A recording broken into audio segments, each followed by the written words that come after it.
새해 첫 주일에도 우리는 온라인으로 함께하게 되었습니다. 그러나 어디에서도 함께하시는 하나님을 의지하고 함께 영과 진리로 예배하는 귀한 시작은 되기를 소원합니다. 함께 묵도하심으로 1월 3일 주일 예배 시작하도록 하겠습니다.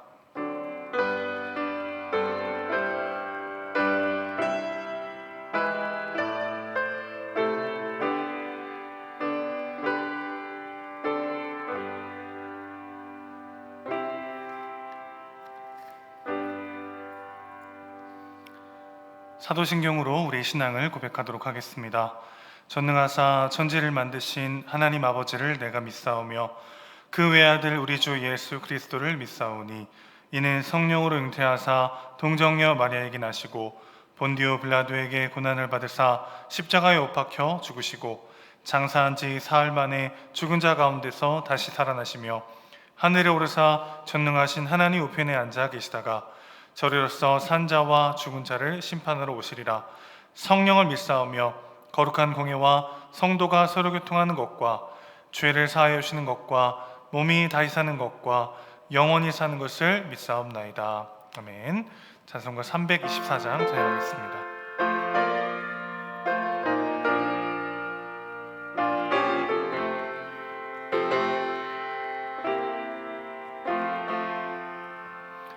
예수 나를 오라네 예수 나를 오라네 어디든지 주를 따라 주와 같이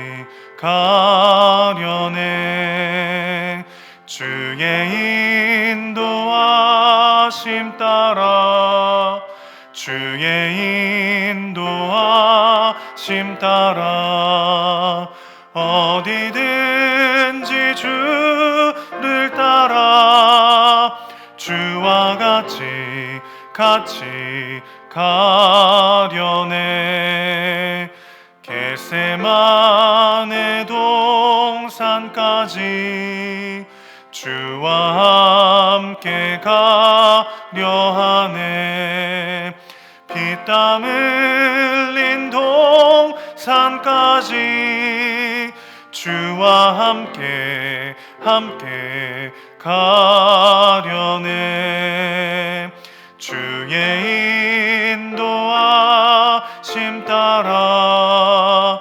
주의 인도하심 따라 어디든지 주를 따라 주와 같이 가려네 심판하실 자리까지 주와 함께 가려하네 심판하실 자리까지 주와 함께 가려네 주의 인도하심 따라 주의 인도하심 따라 어디든지 주를 따라 주와 같이 가려네 주가 크신 은혜 내려 나를 항상 돌보시고 크신 영광 보여주며 나와 함께 가시네 주의 인도하심 따라 주의 인도하심 따라 어디든지 주를 따라 주와 같이 가려네. 아멘. 이 시간 우리를 대표하여 이성원 목사님 기도하시겠습니다. 사랑의 하나님, 코로나19로 인해 전 세계가 혼란한 중에 있지만 은혜 가운데 2020년을 잘 보내게 하시고 이렇게 2021년 첫 주일 예배를 드릴 수 있게 하시니 감사합니다. 지난 한 해가 어떻게 흘러갔는지, 어떻게 우리가 버텨왔는지 우리는 다 알 수 없지만 여기까지 이르게 하시며 내일도 함께 하시겠다 약속하신 주님의 은혜와 도우심에 감사를 드립니다. 이전 것은 지나갔으니 보라 새 것이 되었도다. 이 말씀처럼 지난 해의 힘듦과 어려움, 눈물은 내 마음 한 구석에 남겨놓는 것이 아니라 주의 십자가 아래 다 내려놓고 이제 주님의 말씀에 귀를 기울이며 나아가게 하여 주시옵소서. 이제 우리 모두가 복음을 따라 나아가길 원합니다. 2021년도를 한 걸음 한 걸음 주님과 함께, 우리 은혜의 동산교회 모두가 함께, 그리고 이 도시와 함께 서로 밀어주고 끌어주며 서로를 안아주며 복음 안에 나아가게 하여 주시옵소서. 끝나지 않은 코로나19의 확산세로 인해 점점 우리 지체들과 이웃들의 경제적인 어려움과 가계의 무게가 가중되어져 가고 있습니다. 또 부쩍 추워진 날씨로 소외되고 어려운 이웃들의 건강과 형편의 우려가 깊어지고 있습니다. 하나님, 모든 어려움에 처한 성도들과 가정에 주님께서 찾아가 주셔서 그들의 몸과 마음, 낙심한 마음에 위로와 회복을 주시옵소서. 또한 이 어려운 상황을 헤쳐나갈 수 있는 지혜와 도움의 손길이 끊어지지 않게 하여 주셔서 이 어두운 긴 터널을 우리가 함께 손잡고 이겨낼 수 있도록 주여 우리 가운데 예수 그리스도의 사랑을 더욱 부어주시고 섬김과 헌신의 운동이 우리 가운데에서 더욱 불일 듯 일어나게 하여 주시옵소서. 이 시간 말씀 가운데 나아갑니다. 말씀을 전하시는 목사님께 영육간의 강건함과 성령 충만함을 주셔서 전하시는 그 말씀 가운데에 복음의 능력이 있게 하시며 말씀을 듣는 우리는 구원의 은혜와 사랑을 다시금 마음과 나의 삶 가운데 깊이 새기고 다짐하는 은혜의 예배가 되게 하여 주시옵소서. 이 예배의 주인 되신 예수 그리스도의 이름으로 기도합니다. 아멘.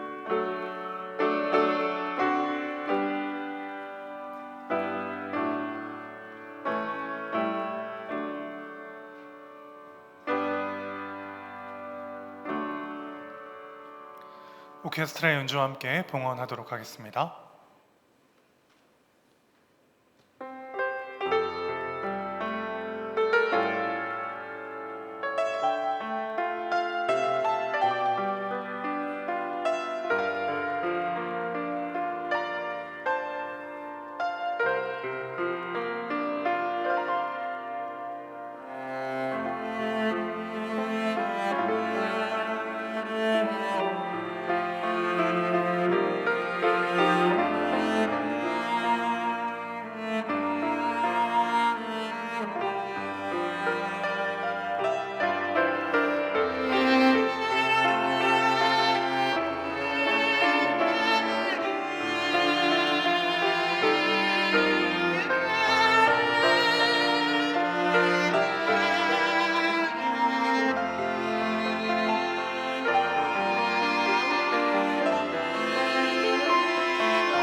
기도하겠습니다. 왕이신 우리 하나님의 놀라우신 그 사랑을 찬양하며 주님 앞에 귀한 예물을 드립니다. 드린 손길을 축복하시고 우리 삶의 모든 영역 속에 하나님의 왕되심을 경험하며 그 한량없는 하나님의 사랑을 누리는 우리 삶이 될 수 있도록 주님 붙잡아 주시옵소서. 드린 예물을 흠양하여 주시고 하나님의 나라와 교회를 위하여 귀하게 사용하여 주시옵소서. 예수님의 이름으로 기도합니다. 아멘. 교회 소식 전해드리도록 하겠습니다. 거리두기 단계가 2.5단계로 연장됨에 따라서 17일 주일까지 모든 예배를 온라인으로 드리도록 하겠습니다. 특별히 주일학교 예배가 유튜브에 업로드되고 있는데요. 주일학교 자체 채널이 마련되어 있습니다. 그곳을 통해서 주일학교 예배도 함께 하실 수 있습니다. 순장 모임은 계속해서 유튜브 라이브로 오후 2시에 진행하도록 하겠습니다. 오늘 오후 2시에는 특별히 안건 예결산 심의를 위한 공동의회가 있습니다. 참여하기 원하시는 분들은 순장님이나 교육자 혹은 사무실로 연락을 주시면 따로 유튜브 주소를 보내드리도록 하겠습니다. 이번에 양육 2단계 수료하신 분들은 행복 프로포즈 전도 영상 USB를 1월 5일 화요일부터 사무실에서 수령하셔서 전도 대상자들에게 전달해 주시기를 바랍니다.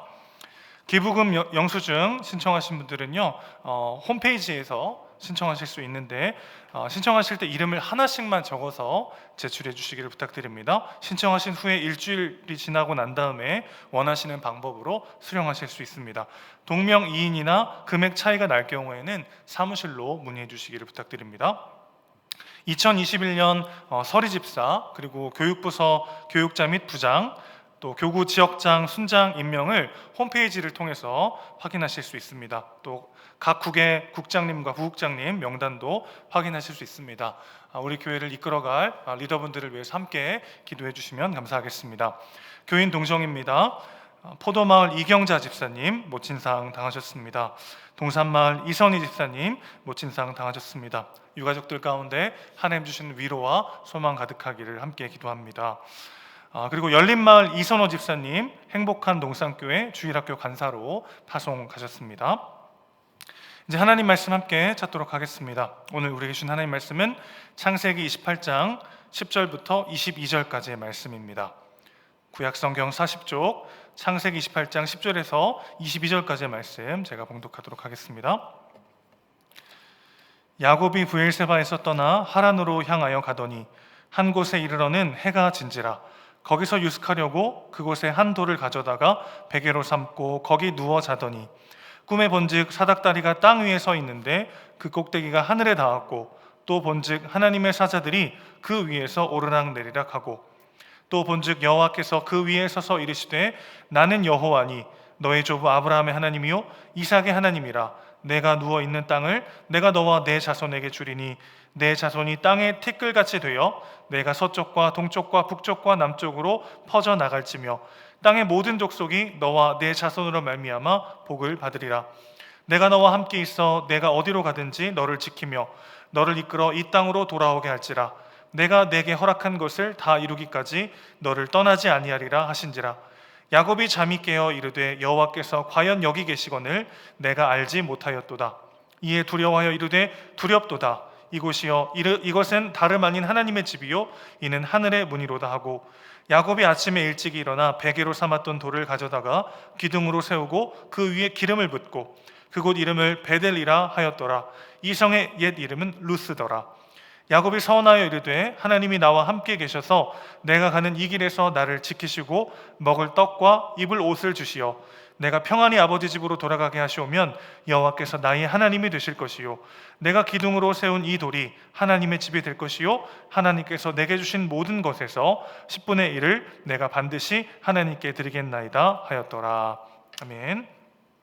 당신은 복받은 사람입니다 라는 제목으로 목사님 말씀 전하시겠습니다.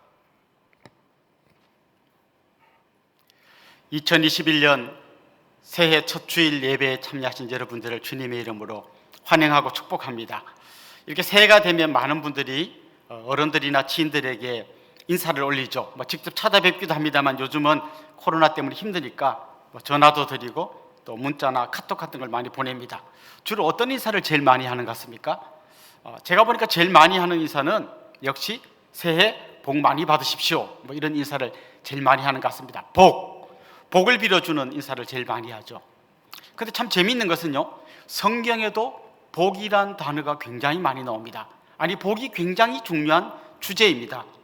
구약 성경에만 봐도 복이라는 단어가 무려 444번 나옵니다.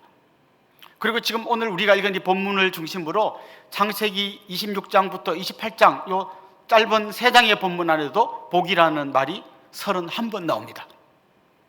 성경에서 말하는 이 복이 얼마나 귀하고 소중한 건지 오늘 저는 여러분과 함께 좀 나누어 보고 싶습니다. 오늘 본문에는 야곱이라고 하는 아주 잘 알려진 한 인물이 등장하죠. 이 야곱의 인생을 한마디로 이야기하면 정말 복과 연결 지을 수 있습니다. 그는 정말 복을 얻기 위해서 몸부림쳤고, 그렇게 해서 하나님으로부터 받은 어떤 복이 뭔지를 점점 깨달아 가다가 마지막에 자식들에게 또 손주들에게 복을 빌어주면서 그의 인생이 마무리됩니다. 그러니까 한마디로 야곱이야말로 복과 관련해서 가장 관계 깊은 인물이라고 할 수 있을 것입니다. 여러분이 잘 아시는 것처럼 야곱은 쌍둥이로 태어났습니다. 그의 형 에스와 같이 엄마 뱃속에 있었는데 불과 몇 분 차이로 늦게 나오는 바람에 동생이 되었습니다. 그런데 그는 이 동생으로 태어난 게 너무 억울했던 것 같아요. 정말 몇 분 때문에 내가 동생으로 살다니. 그래서 이걸 뒤집으려고 굉장히 애를 많이 썼습니다. 우리가 잘 아는 많은 이야기가 있죠. 형이 사냥하고 지쳐 돌아왔을 때 팥죽을 끓여놓고 기다리고 있다가 그 장자권을 나한테 넘기면 내가 팥죽을 주겠다. 물론 에서는 장난 비슷하게 그 팥죽 주라고 하고 장자권을 넘겨주죠. 나중에 그 이야기가 어떻게 더 발전되어 갑니까? 아버지 이삭이 이제 장자에게 복을 빌어주려고 할 때에 어머니와 같이 작전을 짜가지고 자기가 에서인 것처럼 몸 곳곳에 토를 붙이고 아버지 앞에 머리를 들이밀었습니다.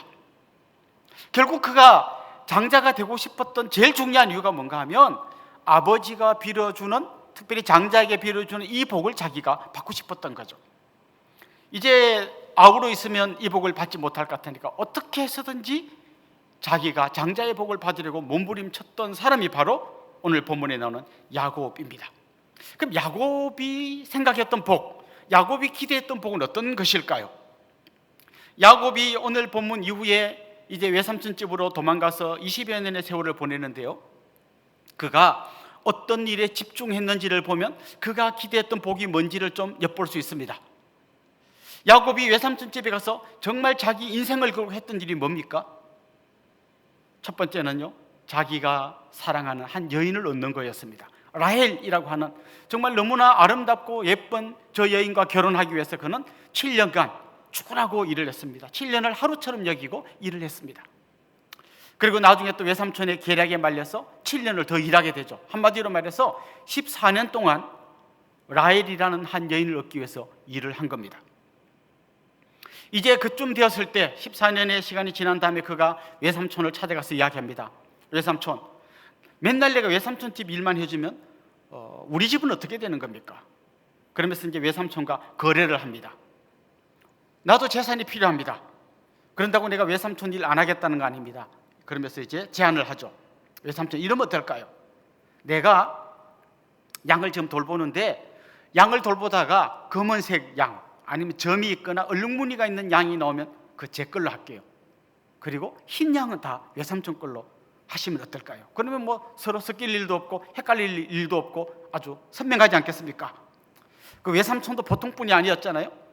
머리를 굴려보니까 이거 괜찮은 장사예요. 왜냐하면 양은 웬만하면 흰 양이 나오지 검은 양, 점 있는 양, 얼룩무늬 있는 양은 잘 안 나오거든요. 그래서 결국 좋다고 했죠. 어떻게 됐습니까? 야곱은 어떻게 해서든지 튼튼하고 실한 양이 임신하면 그걸 자기 양으로 만들기 위해서 그 임신한 양 앞에다가 뭐 신풍나무, 살구나무 껍질을 벗겨서 얼룩을 만들고 해가지고 그 양한테 계속 보여줍니다. 그걸 계속 보면 무슨 얼룩무늬 양이 나오지 않을까 아마 그런 생각을 했던 것 같습니다. 뭐 이게 과학적 근거가 있는지 그런 건 전혀 딴 이야기입니다. 어쨌거나 그는 어떻게 하시든지 자기가 부자 되려고 많은 양을 얻으려고 몸부림쳤던 거죠.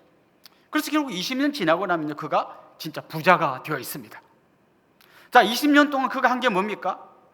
예쁜 여자랑 결혼해서 부자 되어 사는 것, 이거였어요. 사실 야곱이 생각했던 복이 이런 거라고 그는 생각하고 있었던 거죠. 우리가 이런 야곱을 보고 쉽게 속물이라고 손가락질 할 수 있습니까? 우리가 생각하는 복도 비슷하지 않습니까? 뭐 건강, 장수, 부자, 뭐 이런 게 우리가 생각하는 복 아닙니까? 그런데 여러분 생각해 보십시오. 정말 아버지 이삭으로부터 축복 기도를 받았던 야곱보다 사실은 에서가 더 부자였어요.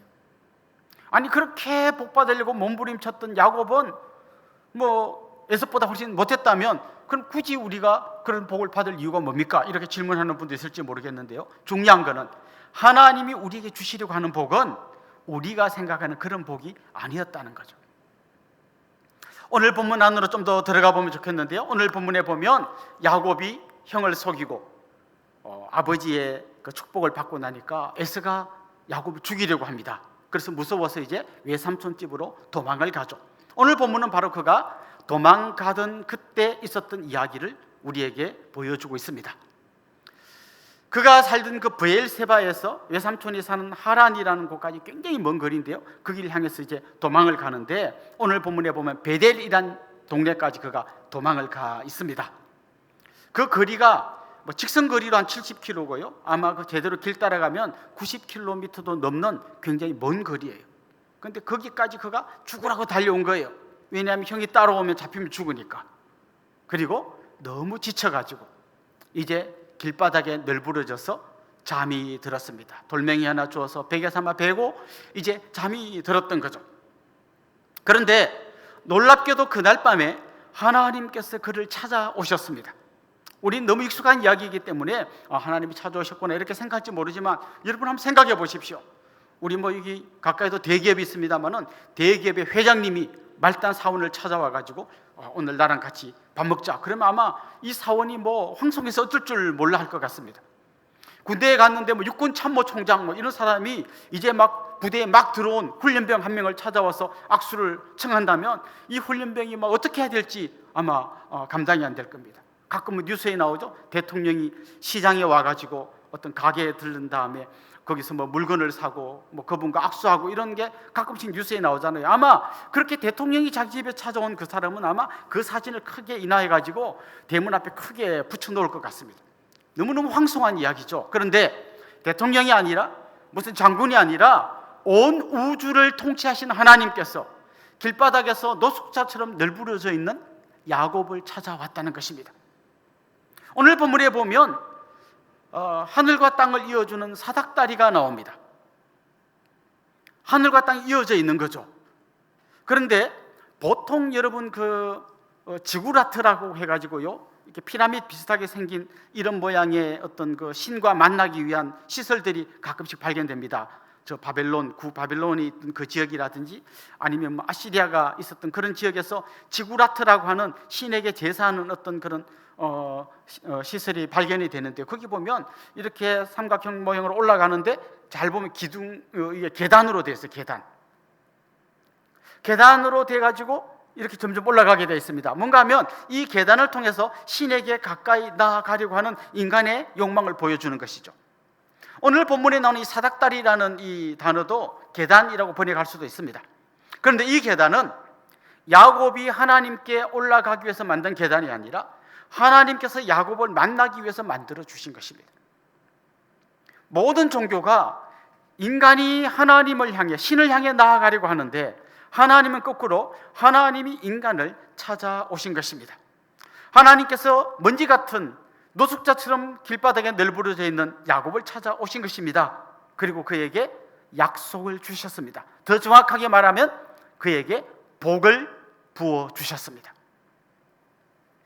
특별히 하나님께서 그에게 주신 복이 뭐 여러 가지가 나옵니다. 네가 누운 땅을 주겠다 이런 약속도 나오고요. 너의 자손을 정말 땅에 티끌처럼 많게 해가지고 동서남북으로 퍼져나가게 해주겠다 이런 약속도 해주십니다. 그런데 결국 하나님의 모든 약속은 마지막 한 가지 약속으로 다 모여지는데요. 그 약속은 뭔가 하면 내가 너와 함께 하겠다는 것입니다. 다시 말하면 하나님께서 야곱에게 주시려고 했던 복이 뭔가 하면 또 우리에게 주시려고 하는 복이 뭔가 하면 하나님이 우리와 함께 해주시겠다는 것입니다. 하나님이 말씀하신 이 약속의 내용을 들여다보면 예쁜 여자는 결혼하게 해주겠다든지 부자 되게 해주겠다든지 그런 이야기가 나오지 않습니다. 하나님은 내가 너와 함께 하겠다. 그리고 이것이 얼마나 큰 복인지를 오늘 본문을 통해서 알려주고 있습니다. 여러분을 향해서도 똑같이 말씀하십니다. 내가 너희들과 함께 하겠다. 어쩌면 마음속에 뭐 이런 게 울컥 올라오는 분이 있는지 모르겠습니다.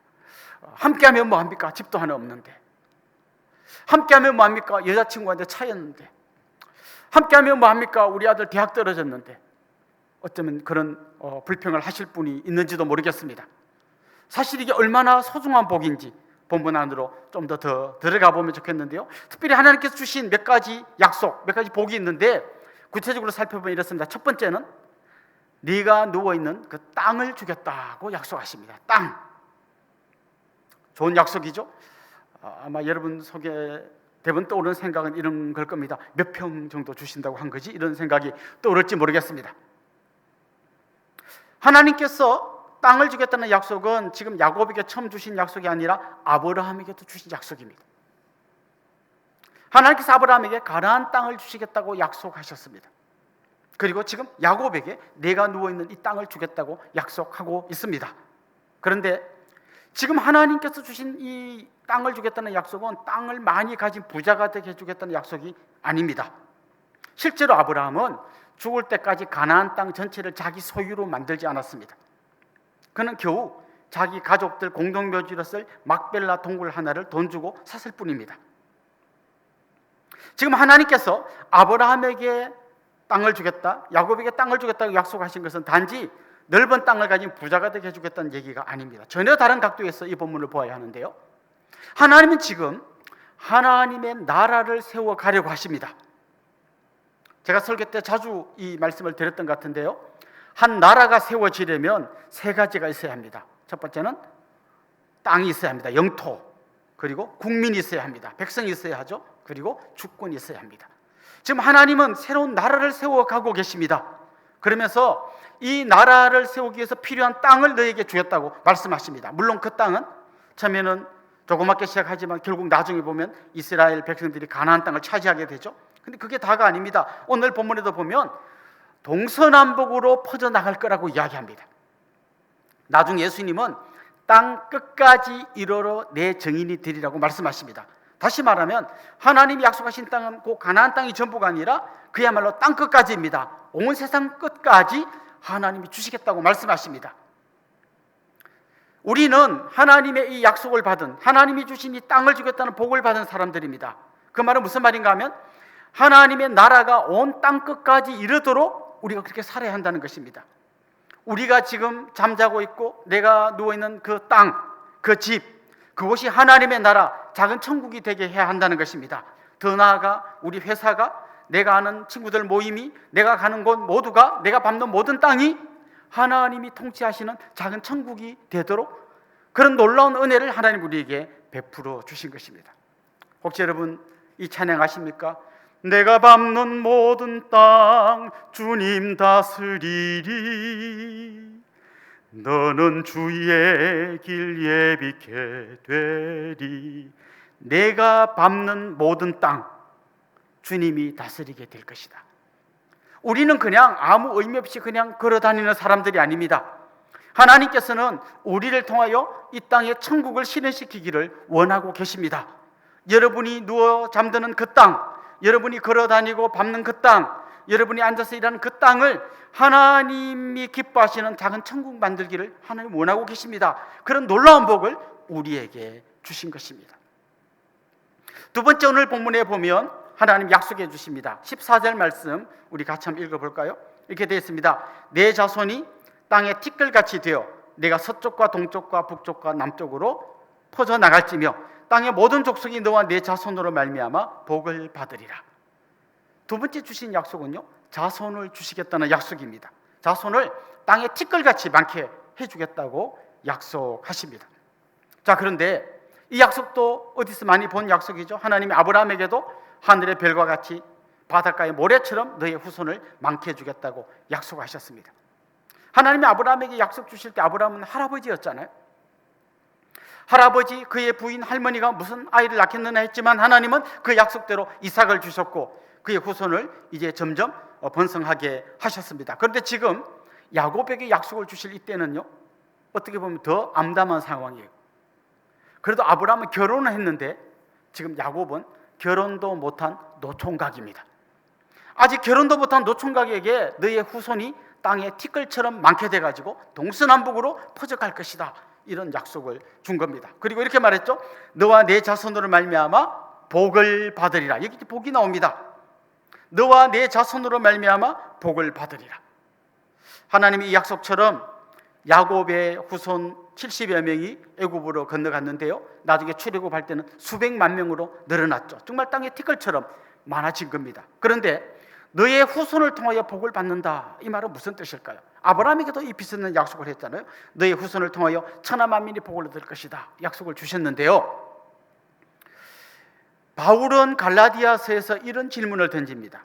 왜 너의 후손들을 통하여 천하 만민이 복을 받을 것이다 라고 하지 않고 너의 후손, 단수를 썼냐? 복수를 사용하지 않고 단수, 후손이라는 단수를 사용해서 너의 후손을 통하여 천하 만민이 복을 받을 것이다, 이렇게 약속했느냐고 질문을 던집니다.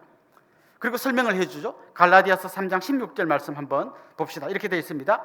이 약속들은 아브라함과 그 자손에게 말씀하신 것인데 여럿을 가리켜 그 자손들이라 이렇게 복수로 말하지 아니하시고 오직 한 사람을 가리켜 내 자손이라 하셨으니, 그 다음 뭐라 그랬습니까? 곧 그리스도라. 하나님께서 아브라함이나 야곱에게 주신 약속, 너의 자손을 통하여 천하 만민이 복을 받을 것이다 라고 한 이 약속의 의미가 뭔가 하면 너의 자손, 너의 후손으로 올 그리스도, 예수 그리스도를 통하여 천하 만민이 복을 받게 될 것이다 라는 것입니다. 자, 오늘 이 예배를 드리시는 여러분은 하나님께서 지금 말씀하신 너의 후손인 그리스도를 통하여 천하 만민이 복을 받을 것이라고 말씀하신 그 천하 만민 안에 들어가신 분입니다. 우리는 다시 말하면 야곱의 후손으로 오신 예수님을 통하여 복을 받은 자들입니다. 우리는 더 나은 어떤 복을 갈구하기 전에 이미 내가 그 엄청난 복을 받아 하나님 나라의 백성이 되고 하나님 나라의 후손이 되고, 그래서 정말 내가 하나님의 자녀가 되었다는 이 감격을 갖고 살아가야 하는 사람들인 것입니다. 그렇습니다. 우리는 이미 엄청난 복을 받은 사람들입니다. 내가 이렇게 엄청난 복을 받아서 하나님 나라의 백성이 되었을 뿐만 아니라 이제는 나를 통하여 또 다른 누구에겐가 복음이 전해지고 아브라함과 야곱의 후손인 그리스도가 전해져서 그 사람도 복을 받는 천하 만민 안에 들어오게 하는, 복을 받은 자이고 복을 나누어 주는, 복이 흘러가게 하는 너무나 소중한 위치에 서 있는 사람들이라는 것입니다. 자, 보십시오. 하나님은 우리에게 온 세상이라고 하는 땅을 허락하셨습니다. 그리고 우리가 바로 그 하나님 나라의 백성이 되게 하셨습니다. 아까 말씀드린 나라가 있기 위해서 필요한 세 가지 중에 땅, 온 땅을 다 주셨고요, 두 번째 국민, 백성을 주셨습니다. 마지막으로 필요한 건 뭘까요? 바로 주권입니다. 하나님 나라의 주권은 하나님이 가지고 계십니다. 그런데 그걸 오늘 본문에서는 이렇게 표현하십니다. 우리 15절 말씀 한번 읽어보겠습니다. 내가 너와 함께 있어 내가 어디로 가든지 너를 지키며 너를 이끌어 이 땅으로 돌아오게 할지라 내가 내게 허락한 것을 다 이루기까지 너를 떠나지 아니하리라 하신지라. 자, 그날 밤 꿈속에서 야곱이 하나님으로부터 들은 이야기가 이겁니다. 내가 너와 함께 있겠다. 네가 어디로 가든지 너를 지켜주겠다. 너를 이끌어 이 땅으로 다시 돌아오게 하겠다. 내가 네게 허락한 것을 다 이루기까지 너를 떠나지 않겠다. 이게 하나님의 약속이었습니다. 나중에 야곱이 잠에서 깨어난 다음에 놀라서 이야기하죠. 과연 하나님이 여기도 계셨구나.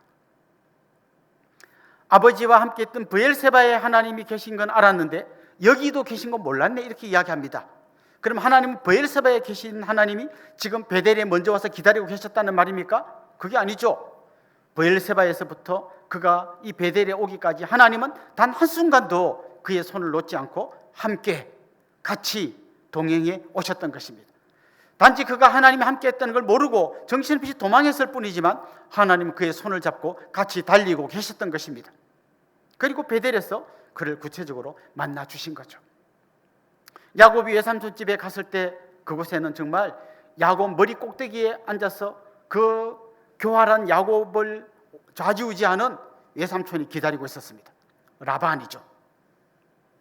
그 라반이요, 어떻게 하든지 뭐 약속을 바꿔가지고 자기한테 유리하게 약속을 바꾸려고 뭐 점 있는 거 넣어줄게 했다가 검은 거 넣어줄게 했다가 약속을 계속 바꾸지만, 그가 아무리 약속을 바꾸어도 하나님이 함께 하시니까 그때 야곱에게 필요한 모든 재산이 야곱에게 흘러가게 하나님이 만들어 주셨습니다. 나중에 라반도 놀라서 이야기하죠. 하나님이 진짜 너와 함께하는 걸 내가 다 봤다, 이렇게 이야기하죠. 나중에 라반이 막 화가 나가지고 야곱을 죽이려고 막 달려갈 때가 있었습니다. 그때 하나님께서 꿈속에 라반에게 나타나셔서 야곱에게 해를 가하면 안 된다고 말씀해 주십니다. 정말 그 안에서 굉장히 힘들고 어려운 20여 년을 보냈지만 하나님 그곳에서 그에게 결혼도 시켜주시고 자녀도 주시고 필요한 재산도 주시고 그를 해치지 못하도록 지켜도 주시고 끝까지 그와 함께 하셨던 겁니다. 나중에 그가 야복강 강가에서 정말 형이 오면 어떡하나 하고 벌벌벌벌 떨고 있을 때, 그때 하나님의 군대가 지나가는 걸 그가 보았습니다. 그는 혼자 도망 다니는 사람이 아니었습니다.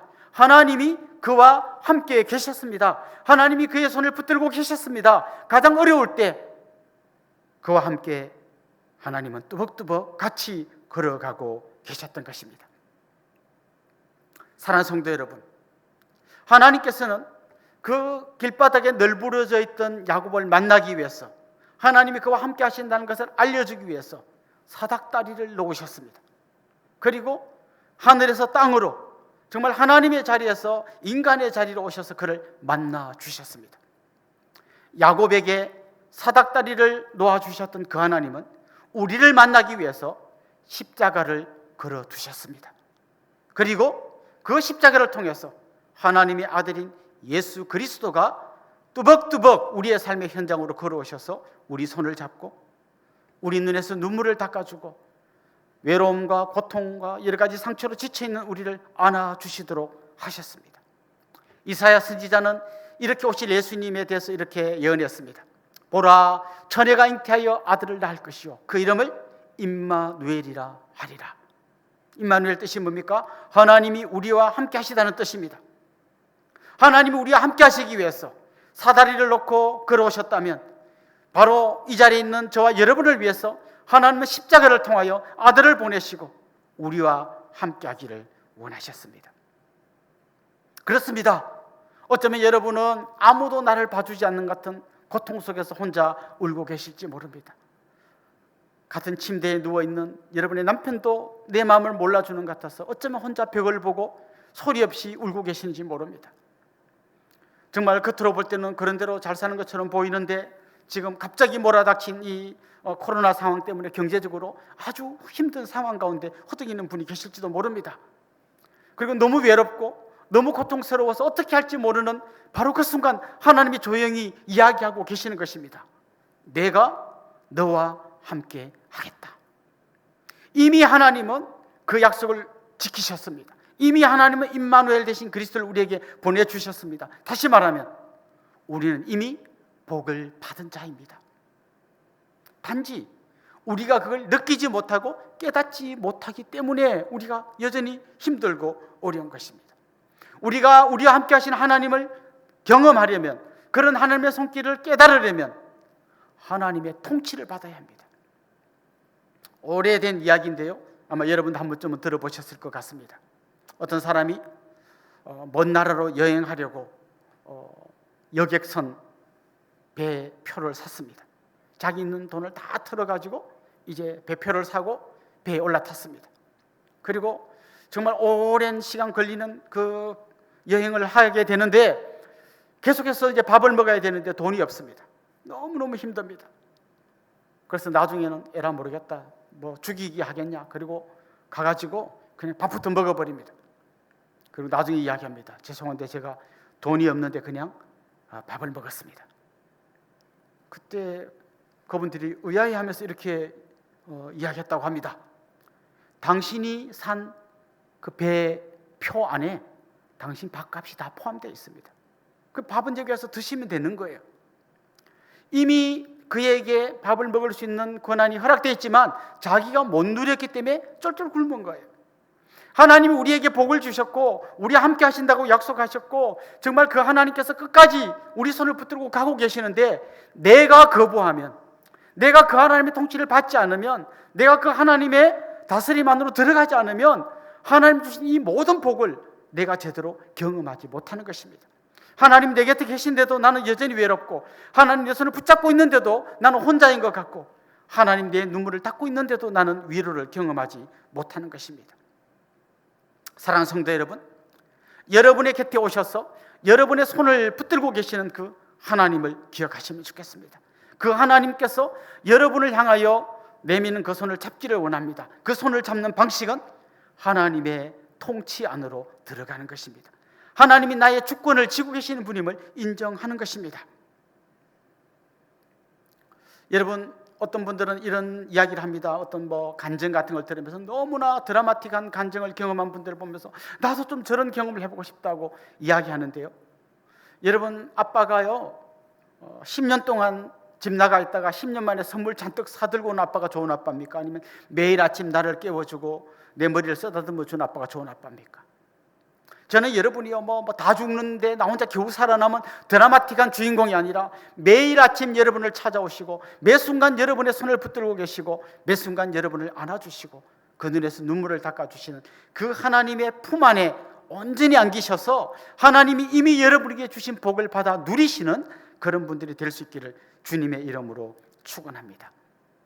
믿음의 사람들의 중요한 특징은 하나님과 함께 걸어갔다는 것입니다. 그 말은 그냥 하나님 내 뒤에 따라오게 하고 내가 정신없이 가다가 급할 때마다 한 번씩 뒤를 돌아보면서 하나님 우리 아들 대학이요, 우리 남편 진급이요 이렇게 툭툭 던지면 하나님이 알아서 하고 챙겨주는 그런 식의 동행이 아닙니다. 하나님 우리를 다스리면서 우리 앞에서 걸어가십니다. 우리가 그 하나님의 뒤를 따라가십니다. 그렇습니다. 대한민국의 주권은 국민에게 있다고 말하는 민주공화국이라면 하나님 나라의 주권은 하나님에게 있습니다. 우리는 하나님의 통치를 받으면서 그 하나님이 우리와 함께하는 것을 경험해야 합니다. 정말 우리 삶 가운데 천국이 찾아와서 우리 가정이 천국이 되고 내 삶의 현장에서 하나님의 통치를 받으면서 천국의 기쁨을 누리는 복된 삶을 살아야 하는 것입니다.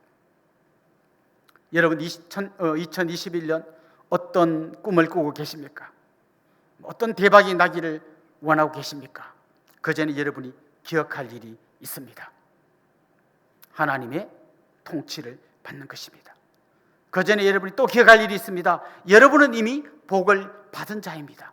하나님 통치를 받아서 하나님 여러분에게 허락하신 그 복을 누리실 수 있기를 소망합니다. 오늘 본문에 나오는 야곱은 이렇게 하나님이 말씀해 주셨지만 사실은 그의 인생이 평탄치 않았습니다. 창세기에 보면요, 아브라함, 이삭, 야곱, 요셉 4명의 족장들이 나오는데요, 이 중에서 제일 이야기가 길게 나온 사람이 야곱이에요. 제일 짧게 나온 사람이 이삭입니다. 여러분, 왜 야곱의 이야기가 제일 길게 나왔을까요?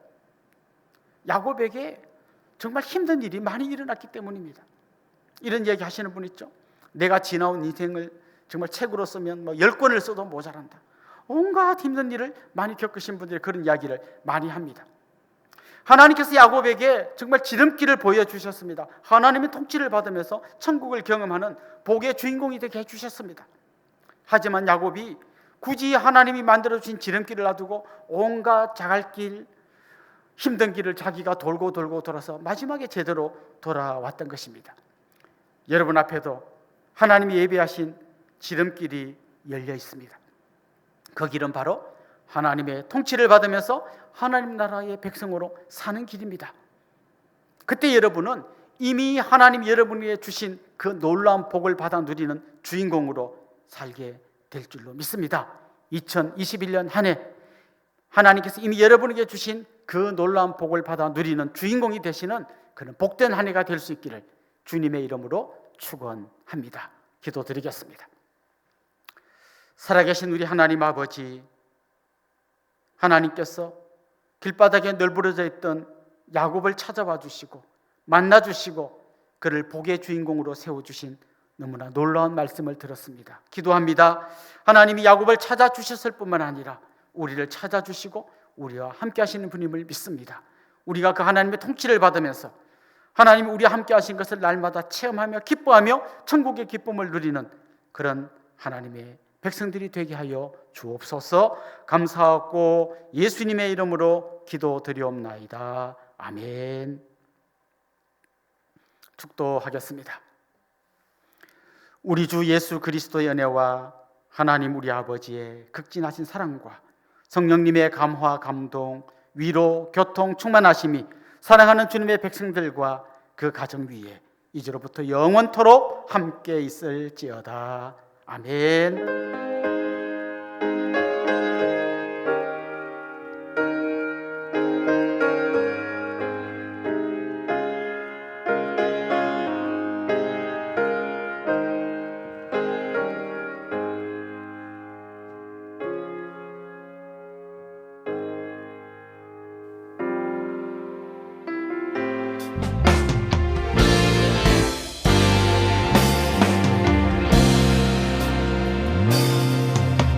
주 안에서 우리는 하나, 주 안에서 우리는 한 형제, 혼자서는 알 수 없네, 함께여야 할 수 있는 사랑